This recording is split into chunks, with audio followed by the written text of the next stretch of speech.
સ્વામિનારાયણ સાક્ષાત અક્ષર પુરુષોત્તમ સર્વેભ્યઃ પરમં શાંતિં આનંદં સુખમર્પયેત. શ્રી સ્વામિનારાયણ ભગવાનની જય. શ્રી અક્ષર પુરુષોત્તમ મહારાજની જય. શ્રી ગુણાતીતાનંદ સ્વામી મહારાજની જય. શ્રી પ્રમુખ સ્વામી મહારાજની જય. શ્રી મહંત સ્વામી મહારાજની જય. પ્રગટ ગુરુ હરિ પરમ પૂજ્ય મહંત સ્વામી મહારાજની આજ્ઞા અને આશીર્વાદથી આપણે બધાય નિત્ય પ્રાતઃ કથાનો લાભ લઈ રહ્યા છીએ. આજે આપણા માટે માર્ચ મહિનાની 9મી તારીખ અને શનિવારનો મહાપવિત્ર દિવસ છે અને 1180મી સભા થાય છે. અને કહત હૈ સહજાનંદ એ વિષય ઉપર 831મો દિવસ થાય છે. ગઈકાલનો દિવસ આપણે મહાશિવરાત્રિ પર્વની વિશેષ વાતો એ પ્રાતઃ કથાની અંદર આપણે સાંભળી. હવે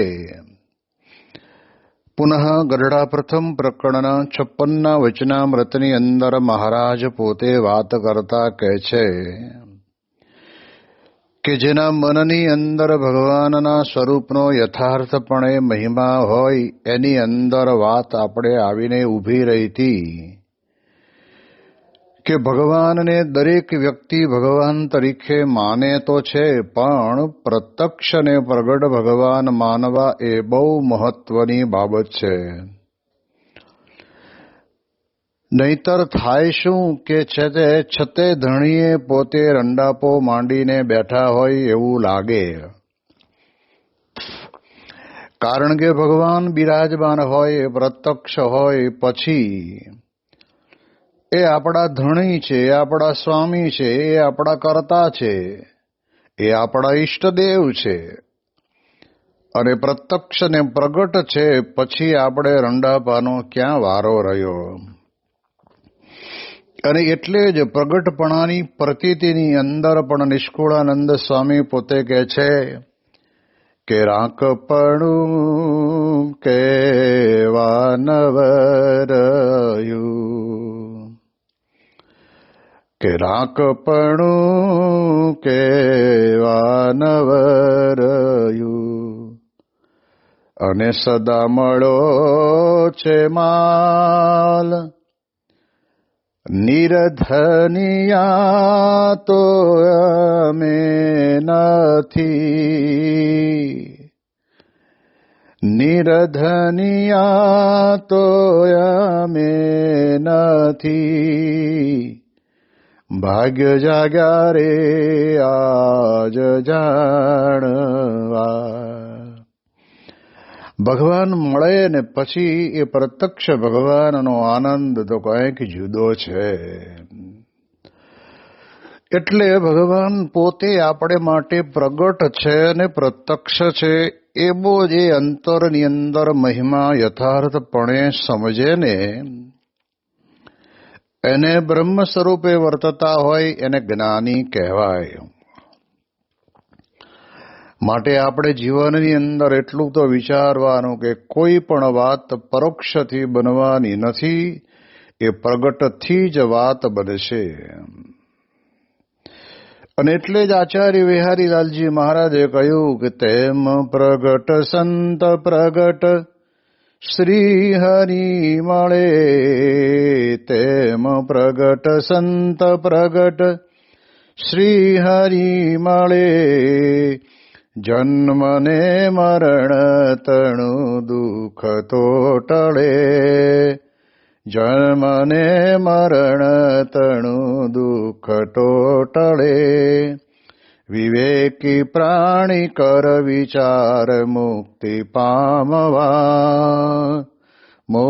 પામવા સુખેથી ધામમાં જવા વિવેકી પ્રાણી કર વિચાર મુક્તિ પામવા પ્રગટ સંત ને પ્રગટ ભગવાન મળે એટલે આપણું કલ્યાણ થઈ રહ્યું અને એટલે જ ભગવાન સ્વયં પોતે આ લોકની અંદર સદાયને માટે પ્રગટ છે. પ્રત્યક્ષ ભાવ બહુ મહત્વનો છે. સત્પુરુષ પોતે પોતાના અંગો અંગની અંદર ભગવાનને ધારણ કરીને બેઠા છે અને તેમ છતાં પણ અષ્ટપ્રકારની પધરાવેલી જે મૂર્તિઓ છે એને વિશે પણ એમના જીવનની અંદર પ્રત્યક્ષ ભાવ છે. આ કેમ ખબર પડે તો આપણે જાણીએ છીએ કે પ્રમુખ સ્વામીજી મહારાજ થોડા વર્ષો પહેલા અમેરિકાની અંદર એલેનીમાં કહેતા લોસ એન્જલસની અંદર જ્યારે હરિમંદિરનો પાટોત્સવ હતો એટલે અભિષેક વિધિ પૂરી થઈ ગઈ હતી અને એક સંત પોતે ત્યાં આગળ સ્વામીશ્રીને કહેવા ગયા કે સ્વામી સભાની શરૂઆત કરવાની છે એટલા માટે હું નીકળું છું.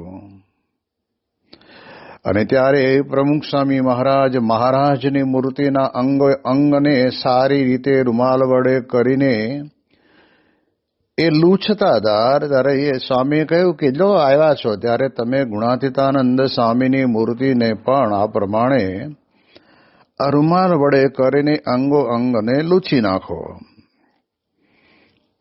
ત્યારે સંત પોતે રૂમાલ લઈને લૂછવા માટે ગુણાતીતાનંદ સ્વામીના મૂર્તિના સ્વરૂપને વિશે જ્યારે સ્પર્શ કરે છે ત્યારે એમને મનમાં વિચાર આવ્યો કે મૂર્તિમાં ભગવાન રહ્યા છે તો ભગવાન જેમ આપણું શરીર જેમ મુલાયમ અને કોમળ છે, આપણે ગમે ત્યાં પણ અંગૂઠો દબાવીએ ત્યાં આપણને ખબર પડે અને આપણો અંગૂઠો થોડો ઘણો ત્યાં આગળ સ્પર્શ કરે ત્યારે પણ આપણને અનુભવ થાય. તો પછી અહીંયા આગળ ગુણાતીતાનંદ સ્વામી આ માર્બલની મૂર્તિની અંદર પ્રગટ છે એમ કરીને એમણે પોતાનો અંગૂઠો ગુણાતીતાનંદ સ્વામીની મૂર્તિને દબાવ્યો અને દબાવ્યો ને ત્યારે તે વખતે એને એ સંતને એવો કોઈ અનુભવ ન થયો, પણ તરત જ બાજુમાં પ્રમુખ સ્વામી મહારાજ પોતે મહારાજની મૂર્તિને રૂમાલ વડે કરીને લૂછતા હતા. એ તો મૂર્તિમાં મગ્ન જ હોય છે, પણ તરત જ સ્વામી પોતે બોલ્યા કે આચાર્ય જરા ધીમે. અને ત્યારે તે વખતે સંતે કહ્યું કે સ્વામી તમને ખબર પડી ગઈ, બે એક જ છે.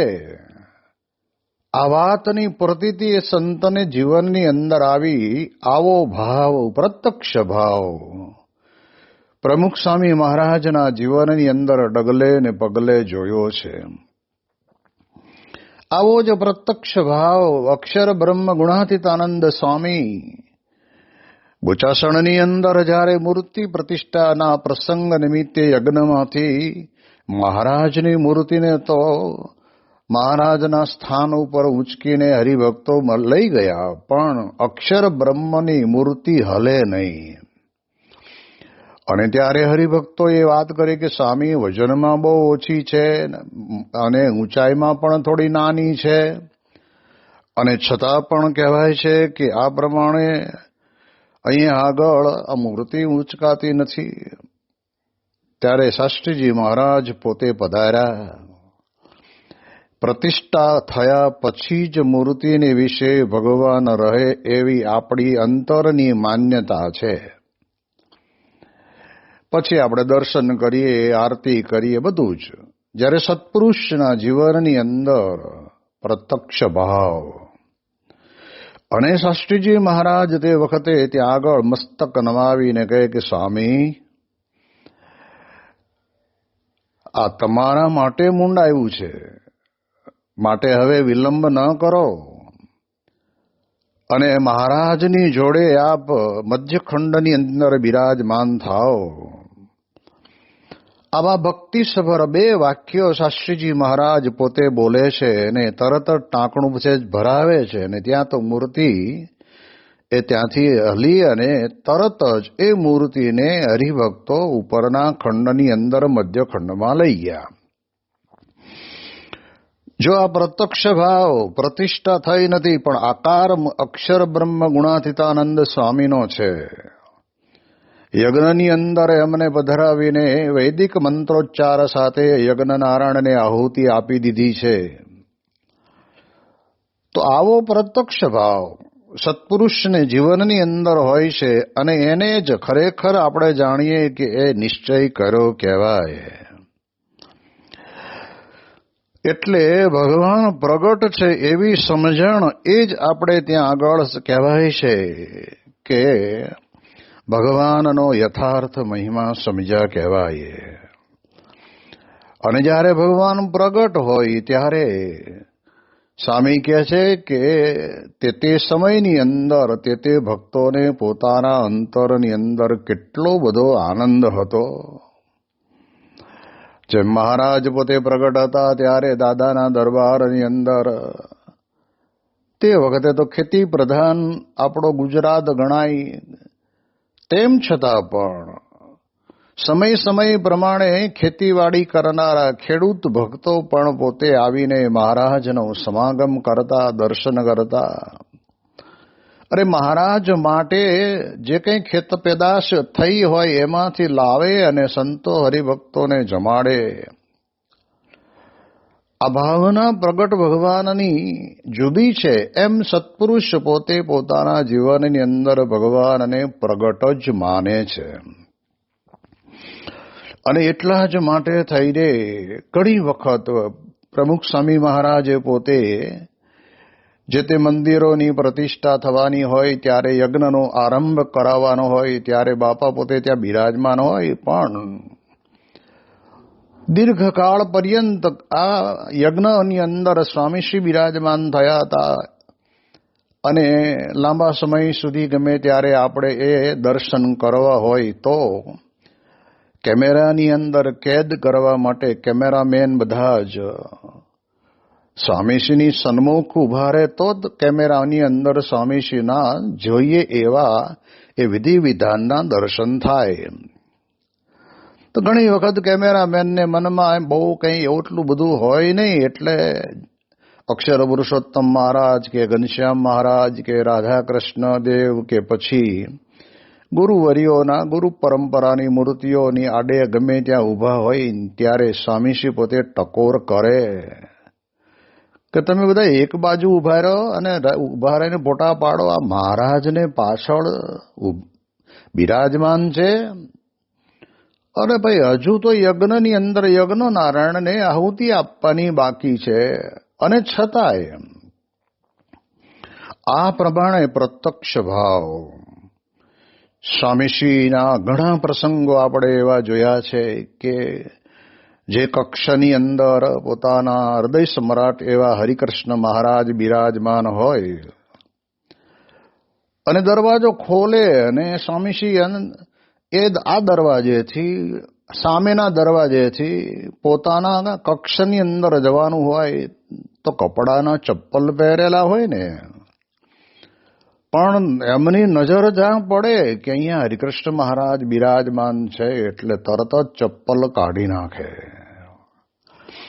અને ખુલ્લા પગે શિયાળાની ઠંડી ઋતુની અંદર નીચે કંઈ પાથરું ન હોય તો પણ એ પ્રમાણે ભગવાનની મર્યાદા રાખવામાં પણ પ્રત્યક્ષ ભાવ પણ કેટલો બધો હોય.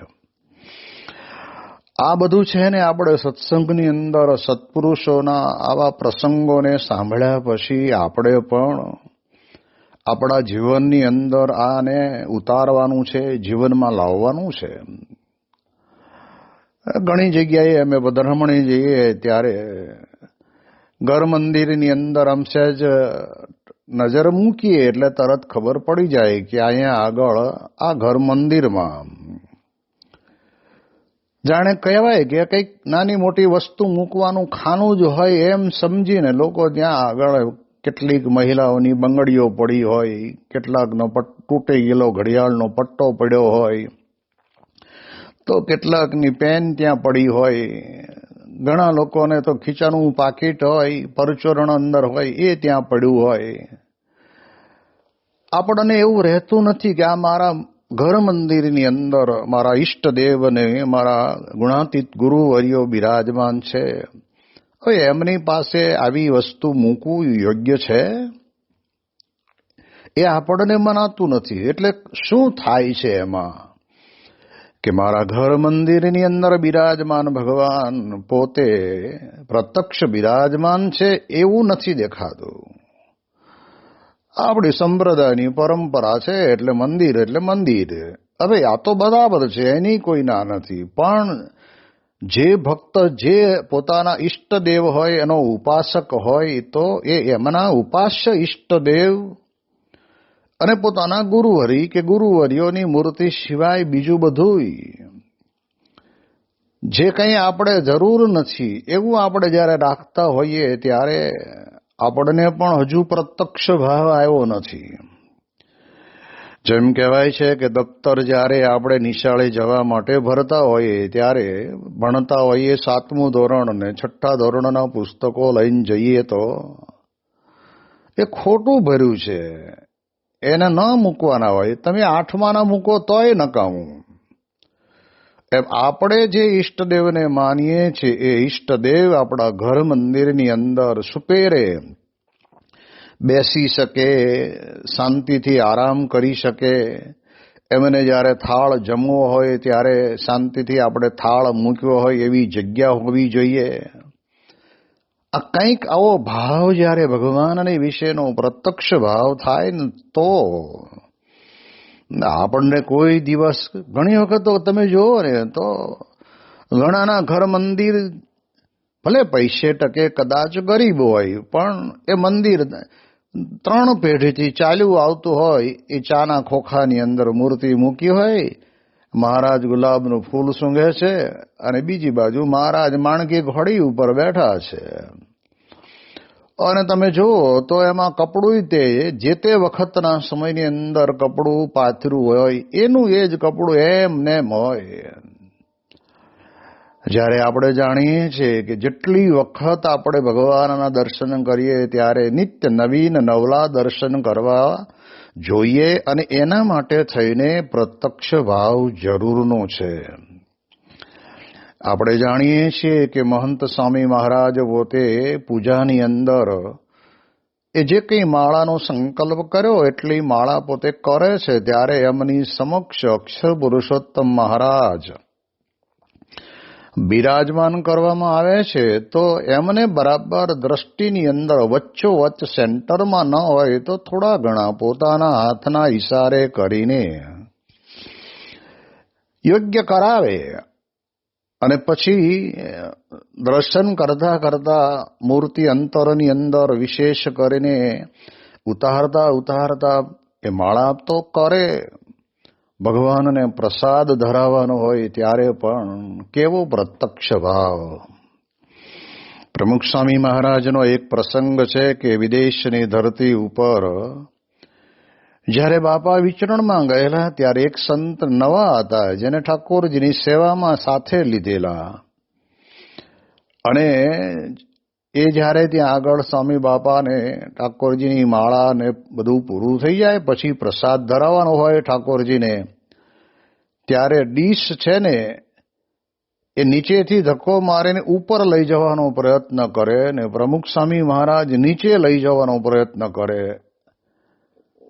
આવું કંઈ 2-3 દિવસ ચાલ્યું હશે અને એ દરમિયાનની અંદર એમને એમ થયું કે સ્વામી આ ડીશ ઉપર વજન આટલું બધું કેમ દે છે. અને ત્યારે સ્વામીએ જ પછી ખુલાસો કરતા કહ્યું કે આપણે ભગવાનને થાળ ધરાવીએ છીએ તો આપણે મુખારવિંદ પાસે આપણે થાળ લઈ જઈએ તો એમ કે ડાયરેક્ટ મોઢામાં થોડા ખાવાના છે, પણ આપણે ભગવાનના કરકમલોની નજીક મૂકીએ તો એની અંદરથી મહારાજને જે કંઈ પ્રસાદ જમવો હોય એ હાથ વડે કરીને લઈ અને મહારાજ જમી શકે.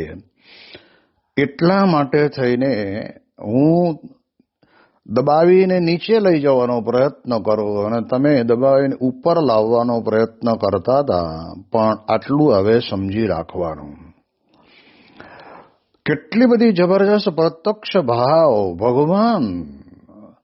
અહીંયા મહેસાણાની અંદર પ્રમુખ સ્વામીજી મહારાજ પોતે અમદાવાદમાં બિરાજમાન હતા અને માઉન્ટ આબુ બાળકોને લાભ આપવા માટે જવાના હતા. તો મહેસાણાની અંદર તો એક નાનું એવું લોખંડના કબાટ જેવું બનાવેલું મંદિર જ જેવું, પણ અને એમાં ઓલ ઇન વન મૂર્તિ પધરાવી અમે સવાર સાંજ રોજ આરતી કરતા અને રોટલી શાક કે ભાખરી શાક જે બનાવીએ અમે થાળ ધરાવી દેતા અને 2-3 જણા હોઈએ, ડ્રાઈવર હોય, એકાદ વડીલ હરિભગત હોય કે બીજા પછી ચોકીદાર હોય, એ બધા જમીએ. પણ પ્રમુખ સ્વામી મહારાજ પોતે જયારે અમદાવાદથી માઉન્ટ આબુ જવા માટે નીકળ્યા ને ત્યારે તે વખતે અમે અંતરથી તો ઈચ્છા કરી હતી કે બાપા અહીંથી બધાને દર્શન આપીને જાય તો સારું. રસ્તા પરનું આ સરસ મજાની જગ્યા છે, ગાડીને સીધી વળવાનું જ છે. હરિભક્તો બહુ મોટી સંખ્યામાં આવીને એ પતરાના શેડની અંદર બધા બેઠા હતા અને સ્વામી બાપા પોતે પધાર્યા. હવે અમદાવાદ મંદિરથી નીકળ્યા ને ત્યારે અમદાવાદ મંદિરમાં ઠાકોરજીને એમણે દંડવત કરી અને પ્રાર્થના કરીને પોતે નીકળ્યા હતા. હાર્ટ એટેક આવ્યા પછીના સમયની અંદર સ્વામીશ્રી પોતે દંડવત કરવા માટે બહુ જ ઈચ્છા રાખતા, પણ ડોક્ટરે કહ્યું કે સ્વામી એમાં પરિશ્રમ હૃદયને વધારે પડશે, એટલે ન કરો એમ સારું છે. તો સ્વામી કે એવું કરીએ આપણે કે જ્યારે મંદિરની અંદર આવ્યા હોય ત્યારે કરીએ, પછી એકાદશી કે પૂનમ હોય ત્યારે કરીએ, પછી મંદિરમાંથી વિદાય થતા હોય ત્યારે કરીએ. એવું એમણે પોતે મનથી આ પ્રમાણે નક્કી કરી રાખેલું હતું. એટલે એ દ્રષ્ટિ વડે કરીને અમદાવાદની અંદર દંડવત કરીને જ સ્વામી પોતે નીકળ્યા હતા. હવે આ તો કઈ પ્રતિષ્ઠિત કરેલી એટલે કહેતા કે બાપાએ પૂજન કરી આપેલું મૂર્તિનું, પણ આપણે જાણીએ સંસ્કાર ધામમાં કેવું હોય, ભગવાનને પહોંચાડો તો પહોંચાડવા હોય તો પહોંચાડી શકાય, જમાડવા હોય તો જમાડી શકાય. 1-2 દિવસ કદાચ આરતી ન થાય, જેમ ઉત્સવ મૂર્તિને આપણે મૂકી જ દઈએ છીએ ને પછી એવું બનતું હોય છે. એટલે એમ ત્યાં તો સ્વામી બાપાએ તરત જ સેવકોની સામે આવીને ઉભા રહ્યા અને તરત જ કહ્યું પાથરણું પાથરો. એટલે સેવકોએ કહ્યું કે બાપા આપણે અમદાવાદ તો દંડવત કરીને આવ્યા છીએ, હવે અહીંયા તો આ ક્યાં શિખરબદ્ધ મંદિર છે. એટલે સ્વામી બાપા તરત તે વખતે ઈશારો કર્યો એટલે સેવકોએ પાથર્યું અને પ્રમુખ સ્વામી મહારાજે દંડવત પ્રણામ કર્યા. પછી આરતોરા થયા, પછી બાપા વળી સ્નાન કરવા ગયા. મારે કહેવાનો અર્થ એ છે કે આ પ્રકારે જીવનની અંદર સત્પુરુષને જ્યાં જાય ત્યાં ભગવાનનું સ્વરૂપ છે ને એ પ્રત્યક્ષ ભગવાન છે એમ જ પોતાના જીવનની અંદર એ માને છે. અને એટલે જ મહારાજ અહીંયા કહે છે કે આપણે પણ જો ભગવાનનો જેમ છે તેમ મહિમા આપણને સમજાણો હોય તો આપણે પ્રગટ ભગવાન છે, પ્રત્યક્ષ ભગવાન છે એવો મહિમા અંતરની અંદર સમજાયો હોય તો આપણને તરત ખબર પડે. બીજી વાત આવે છે, મહારાજે વચનામૃતની અંદર ઘણી જગ્યાએ વાત કરેલી છે કે પોતાના સ્વામીને ભોગવવાના ભોગયોગ્ય પદાર્થ છે એનો પણ પોતે ભોગવે નહીં. હા, ભગવાન માટે જે કંઈ આવ્યું છે ભગવાનને જ અર્પણ કરવાનું હોય એ તો બરાબર છે, પણ ભગવાનને અર્પણ કર્યા પછી દરેક ભક્તોને પ્રસાદ લેવા માટેનો અધિકાર આપણા તમામ હિન્દુ સનાતન ધર્મની અંદર આપેલો છે. કેટલા બધા વર્ષો વીતી ગયા, ઘણા બધા સંતો બદલાયા, સેવાની અંદર પણ બધાને અનુભવ થયો છે કે ભગવાનને અર્પણ કર્યા વિના, કહેતા ભગવાનને ધરાવ્યા વિના ક્યારેય કોઈ પદાર્થ એમણે પોતાના જીવનની અંદર લીધું નથી. કેટલો પ્રત્યક્ષ ભાવ આ જ્યારે આપણને ખબર પડે ત્યારે. તો એવા સમયની અંદર સ્વામીશ્રી પોતે ઠાકોરજીને પહેલું અર્પણ કરાવવાનું ક્યારેય ભૂલે નહીં. અને વાત કેવી પાછી, જ્યારે આપણે ભગવાનને ખરેખર પ્રસાદીનું કર્યું ન હોય અને પછી આપણે જ્યારે અર્પણ કરીએ ને ત્યારે તરત પકડે જ. આ નિશ્ચય, આ ભગવાનનો મહિમા જેવી તેવી વાત નથી. અને ત્યારે જેવું અંતર્યામીપણું ભગવાનને વિશે બિરાજમાન છે એવું આવા અક્ષર બ્રહ્મ ગુણાતીતાનંદ સ્વામીથી લઈને ગુણાતીત ગુરુવર્યોના જીવનની અંદર પણ અંતર્યામીપણું છે. એટલે એટલા માટે થઈને આપણે એટલું નક્કી કરવાનું કે જ્ઞાનીને મહારાજે શ્રેષ્ઠ કહ્યા છે, પણ એ જ્ઞાની દુનિયાને જેને કહેવાય ને કે મોટિવેશનના પ્રવચનો આપીને રસ તરબોળ કરી દેતા હોય એવા જ્ઞાનીની વાત નથી. એ એના વિષયની અંદર ઉત્તીર્ણ હોય એને મુબારક, એમાં આપણે કઈ એની ટીકા નથી કરતા. પણ જ્ઞાની એટલે તો બ્રહ્મ સ્વરૂપે વર્તે છે અને પોતામાં ભગવાન અખંડ વિરાજમાન હોવા છતાં પણ ઠાકોરજીને ક્યારેય પોતાના જીવનની અંદર ગૌણ થવા દીધા નથી. પ્રમુખ સ્વામી મહારાજ પોતે 1978ની સાલની અંદર 77માં પરદેશથી પાછા વધાર્યા. પછી બાપા મુંબઈમાં થોડાક વધારે બીમાર થયા અને તે પછી બાપા સારંગપુરની અંદર રોકાયા હતા. અને અમે લોકો બધા સંસ્કૃત ભણતા હતા. એટલે 2.5-3 મહિના જેવી સેવા તે વખતે મને રસોડાની અંદર રસોઈ કરવાની મળી. એ વખતે અક્ષર સ્વરૂપ સ્વામી અને હું 2 જણા આ પ્રમાણે સેવા કરતા. તો તે વખતના સમયની અંદર રસોઈ બનાવી હોય એટલે ઠાકોરજીના પૂજારી તરીકે યોગી પ્રિય સ્વામી કરીને હતા. એમને બાપાએ પૂછ્યું કે આ થાળ તમે ઠાકોરજીને ધરાવો છો? હવે જરા બાપાની પૂજા પૂરી થઈ જાય ને પછી તરત જ ઠાકોરજી તો ઉપર શિખરબદ્ધ મંદિરની અંદર મધ્ય મંદિરમાં મહારાજની સમક્ષ પધરાવ્યા હોય એટલે આવનારા દરેક ભક્તોને દર્શન થાય. તો પૂછ્યું કે આ થાળ આપણા હરિકૃષ્ણ મહારાજને ધરાવો છો? હવે એવું તો થતું નહોતું, કારણ કે આપણે જાણીએ છીએ કે હરિકૃષ્ણ મહારાજને મૂળ થાળ ધરાવવાનો, પછી અહીં નીચે ધરાવીએ કે ઉપર ધરાવીએ. ઉપર તો રસોઈયા મહારાજ રસોઈ બનાવે એ થાળ મધ્ય મંદિરમાં ધરાવાતો હોય, ત્યાં ટેબલ ઉપર બાજુમાં બીજું ટેબલ મૂકી દઈએ એટલે હરિકૃષ્ણ મહારાજને થાળ જમવાનું ફાવે. આપણે એવું સમજીએ કે મહારાજે તો જમી લીધું. પણ એમના જીવનની અંદર કેટલી જબરજસ્ત પ્રત્યક્ષપણાની ભાવના કે તમારે રોજ બનાવો એનો વાંધો નહીં, પણ ઠાકોરજી આપણા હરિકૃષ્ણ મહારાજ પાસે આ જેટલી રસોઈ બની હોય એ બધી જ ગર્ભગૃહમાં લઈ જવાની, આપણા હરિકૃષ્ણ મહારાજને ખૂબ સારી પેટે મનુવાર કરીને થાળ ધરાવવાનો અને પછી જ જ્યારે અમે જમવા બેસીએ ત્યારે પ્રસાદના રૂપમાં અમને આપવું. હવે આપણે વિચારી કે ભાઈ આપણે સત્સંગના સાધુ છીએ એટલે ભગવાનને થાળ થવો જોઈએ તો થઈ જાય છે, એમાં શું.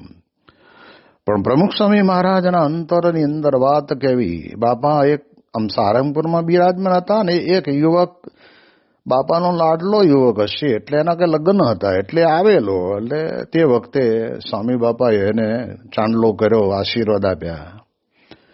સ્વામી આમ તેમ જોયું તો શું જોવું તો બાપા કે પાન પૂજારી પાસેથી લઈ આવો તો આપણે વરરાજાને પાન ખવડાવીએ ઠાકોરજીનું પ્રસાદીનું. એટલે ઓલો તો દોડતો ગયો ને તો સ્વામી પાસે એને યાદ કરાવ્યું, જો પાછો ન હોય તો 2 પાનબીડા બનાવી અને ભગવાનને ધરાવીને લઈને આવજે. અને એલો દોડતો તો બનાવવાનું સાંભળ્યું પણ ધરાવવાનું નહીં સાંભળ્યું. એટલે વળી એ સંત પોતે ત્યાં ગયા, પૂજારીને પૂછ્યું કે પાન તો બધા આપી દીધા, ભગત લઈ ગયા. એટલે બીજા 2 પાન બનાવીને દોડતા લઈને આવ્યા કે સ્વામી કે ઠાકોરજીને ધરાવ્યા. તો એ તો કે બાપા ના, એ તો નથી ધરાવ્યા. તો કે જા પાછો ધરાયા ભગવાનને. અને પછી જ એ પાન એ યુવકને આપ્યા. ત્યારે આપણે વિચાર કરવાનો કે મૂર્તિને વિશે પણ એટલો જ પ્રત્યક્ષ ભાવ છે, પણ જે ભક્તને આ પાનબીડા જેવી વસ્તુ પ્રસાદીની આપે છે, હવે પોતે સ્પર્શ કરે તોય પ્રસાદીનું જ થાય છે, પણ છતાંય આવો એક ભાવ સત્પુરુષમાં આપણને દેખાય છે. એની વિશેષ વાતો આપણે આવતીકાલે કરીશું. શ્રી સ્વામિનારાયણ ભગવાનની જય.